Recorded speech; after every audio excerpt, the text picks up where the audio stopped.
Chương trình từ thủ đô Washington với luật sư Trịnh Quốc Thiên xin trân trọng kính chào quý vị khán thính giả khắp nơi. Thì hôm nay chúng ta có một cái chủ đề nóng, đó là Chủ tịch nước Việt Nam ông Nguyễn Xuân Phúc đã có một bài phát biểu tại Liên Hiệp Quốc dài hơn 15 phút thưa quý vị.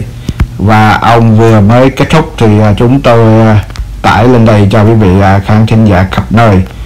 Thì phần phát biểu của ông Chủ tịch nước Nguyễn Xuân Phúc bằng tiếng Việt nhưng mà được cơ quan thông tấn của Liên Hiệp Quốc dịch ra tiếng Anh, và do đó là chúng tôi đề nghị quý vị khán thính giả hãy sử dụng cái phần phụ đề ở bên dưới của cái video này thưa quý vị. Quý vị nhìn vào màn hình và nó nằm ở bên tay phải phần phía dưới thì tiếng Anh là CC, tức là Closed Caption, còn phần tiếng Việt quý vị sẽ thấy là có một cái hình bánh răng cưa, rồi kế đó thì quý vị chọn lựa tiếng Việt để mà có cái phần phụ đề tiếng Việt. Và phần phát biểu tại Liên Hiệp Quốc thì bị tiếng Anh nó lấn át tiếng Việt, cho nên quý vị sẽ nghe không rõ tiếng Việt trực tiếp, mà phần lớn là tiếng Anh. Xin quý vị thông cảm. Và chúng ta xin chào đón Chủ tịch nước ông Nguyễn Xuân Phúc. The General Assembly will now hear an address by His Excellency Nguyen Xuan Phúc, State President of the Socialist Republic of Vietnam. I ask protocol to escort His Excellency.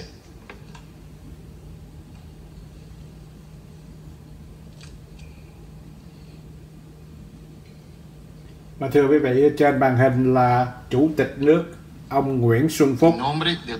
On behalf of the General Assembly, I have the honor to welcome to the United Nations His Excellency Nguyen Xuan Phúc, State President of the Socialist Republic of Vietnam, and to invite him to address the General Assembly.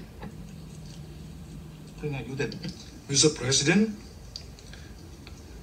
and all the heads of state and government, I wish to extend my congratulations to Mr. Abdullah Shahid on the assumption of his duties as President of the 76th UNGA. I'm convinced that under his able leadership and his vast experience, he will lead our session to success. I highly appreciate the significant contributions of Mr. Volkan Bokir in his capacity as President of the 75th UNGA. I also wish to once again congratulate Mr. Antonio Guterres on his second term of office as a Secretary General, and I believe that with his perseverance and dedication, he will work to realize the organization directions and priorities in the years to come. Mr. President, ladies and gentlemen, the UNGA this year convenes against a unique backdrop as the COVID-19 pandemic is jeopardizing the people's lives worldwide. At this very moment, I'm convinced that our thoughts these days are with our countries and people, and my heart yearns for my homeland Vietnam, where the anti-Vietnamese nation is vigorously combating this pandemic to protect the health and lives of the people, to sustain economic growth, and to ensure social security, leaving no one behind. No statistical figures can truly measure grief and loss caused by the COVID-19 pandemic. This is about all the loss of lives and subsequently severe economic damages, as well as far-reaching impacts on societies and the people's well-being. The pandemic sounds a warning bell of shocking destruction resulted from non-traditional security challenges such as disease or climate change if they are not addressed timely and decisively. The pandemic also exposed the shortcomings of the global governance and the increasing inequality among nations. Nonetheless, COVID-19 is not the sole challenge that we are facing today. Increasing tensions among major powers led to a divisive and unstable international system. Wars are taking the lives of many innocent people. Disputes over territories and resources in many areas are on the verge of erupting. The rise of power politics, the disregard for international law, and the unilateral acts of coercion and hindrance against the countries in exercising the legal rights and are still taking place in many regions. In the gloomy picture, what really motivates us are the strong desire for peace, cooperation, and development among the people around the globe. Our recognition of the importance of the international solidarity and multilateralism. United Nations, with its 75-year experience in preserving peace and nurturing friendly, just and equitable international relations, the organization continues to assert its key role in multilateral system, effectively coordinated efforts to respond to global challenges. Against such backdrop, I fully support the theme proposed by Mr. President, and let me share with you some of my thoughts. First, the most urgent task today is to expeditiously contain the COVID-19 worldwide. The world cannot be safe if any single person or country still suffers from this pandemic.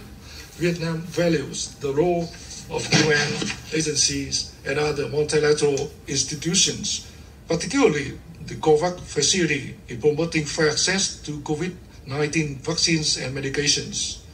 For the pandemic to be repelled, it is essential that we stand in solidarity, uphold high responsibility, and step up cooperation, particularly in terms of vaccine allocation should be given to nations with low vaccination rate. Second, the key solution to contain the pandemic and foster economic recovery lies in our ability to strengthen our own resilience in face of crisis. But it does not mean that we have to do it alone.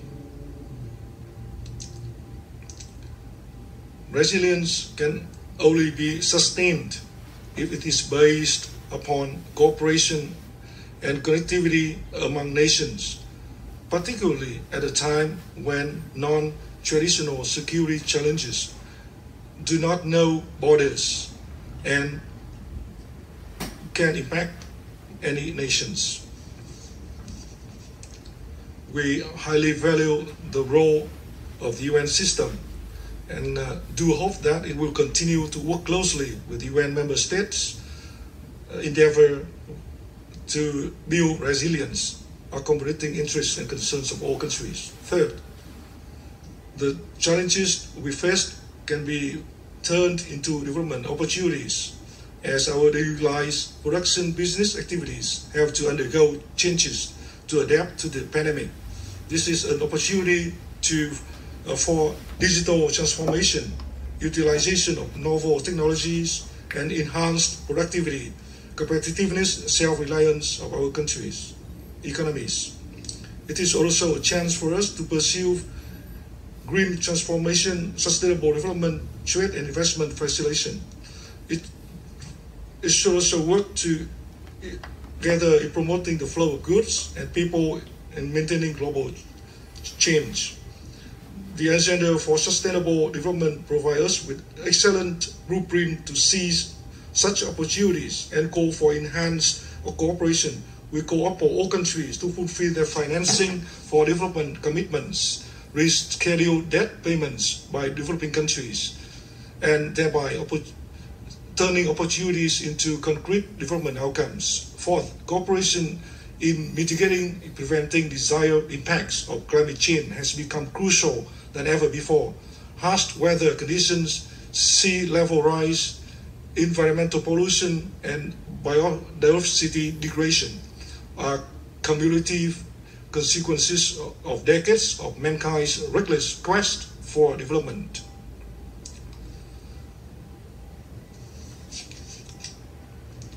Those challenges are pushing us into acting promptly to safeguard our planet, to realize the internationally agreed thresholds of 1.5 degrees Celsius. As we're heading toward the COP26 summit, we need to make every effort to cut greenhouse gas emissions, in which developed countries should take the lead. Moreover, developing countries should receive further assistance in financing, technology transfer, and capacity building, so as to reduce emissions and enhance disaster prevention and mitigation in ways that foster transition toward green and circular economy. This is a shared opportunity for us to ensure the harmony between man and the green nature. Fifth, the key to fostering recovery and growth in the post-pandemic era is to sustain peace, security, and stability in each country, each region, and the world at large. Vietnam calls for a global ceasefire and an end to all violence to ensure the safety of civilians and facilitate humanitarian assistance in areas of conflicts. Vietnam has undergone decades of wars to reclaim independence and national reunification. As escape, isolation, and embargoes, we have made every effort to mobilize internal strengths, uphold self-reliance, and adapt ourselves to the prevailing trends of our time to achieve our potential international standing and prestige today. We understand the meaning of nothing is more precious than independence and freedom, and of peace and development of all nations. Vietnam condemns all acts of war and power politics and violence of fundamental principle of the UN Charter and international law. More than ever before, all actors in international relations need to act in good faith, uphold responsibility while avoiding tensions and confrontation. We should together strive to reshape international ties and build trust among countries on the basis of equality and cooperation. And we must also respect for independence, sovereignty, territorial integrity, non-interference in internal affairs of states, and resolve dispute in a peaceful manner. As the August Assembly, we once again reaffirm our solidarity with the people of Cuba and reiterate a strong call for a complete end to the unilateral embargo against Cuba. We hope that the situation in Afghanistan will soon stabilize for the Afghan people, particularly women and children, to be able to live in peace. We support the just struggle of the Palestinian people and the two-state solution towards the establishment of an independent Palestinian state alongside with State of Israel. Mr. President, after 35 years of renewal, Vietnam has made historic accomplishments.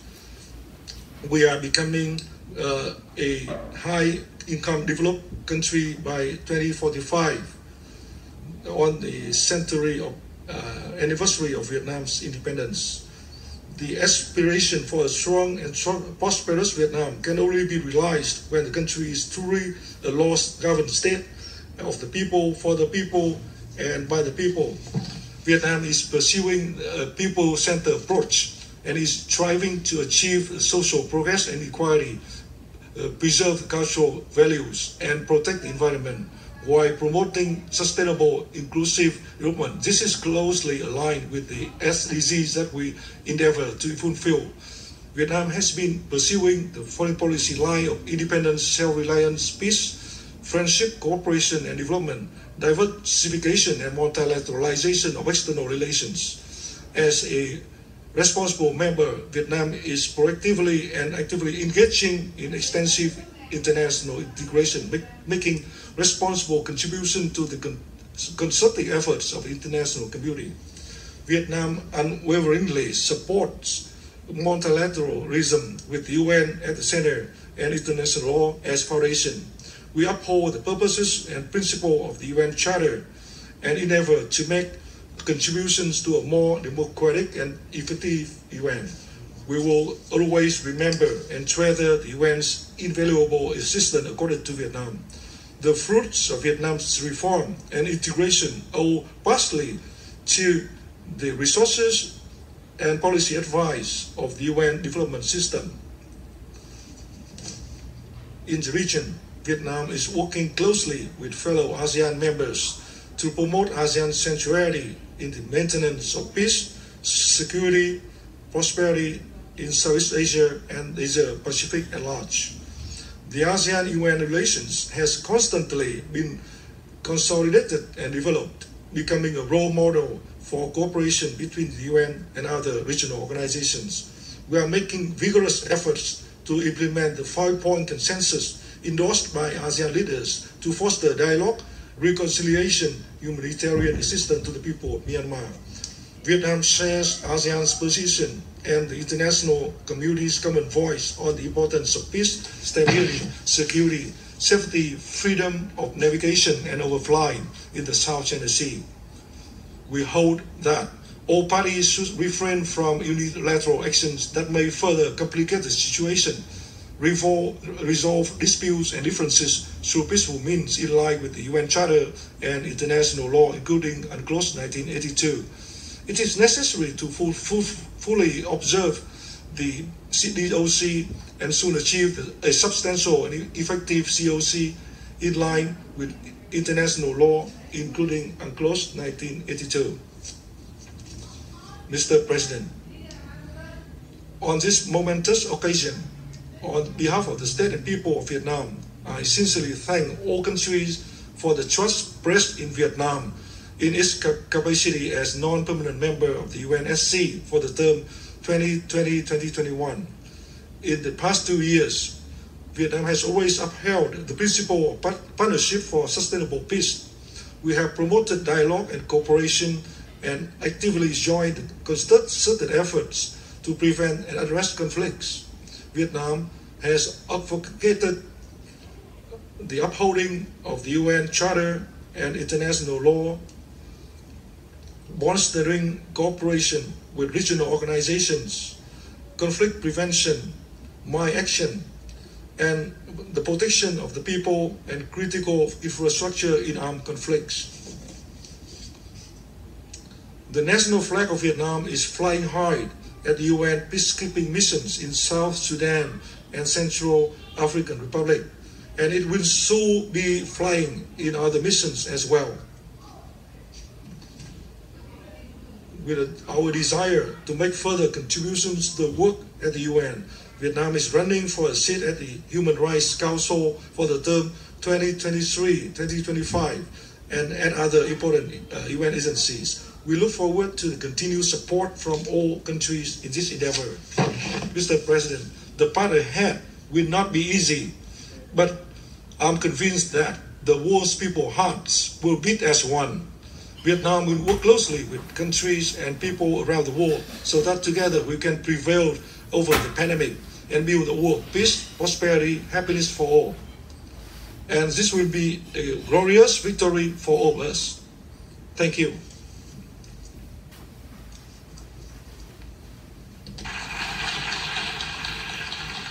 On behalf of the General Assembly, I wish to thank the State President of the Socialist Republic of Vietnam for the statement just made, and I request protocol to escort His Excellency.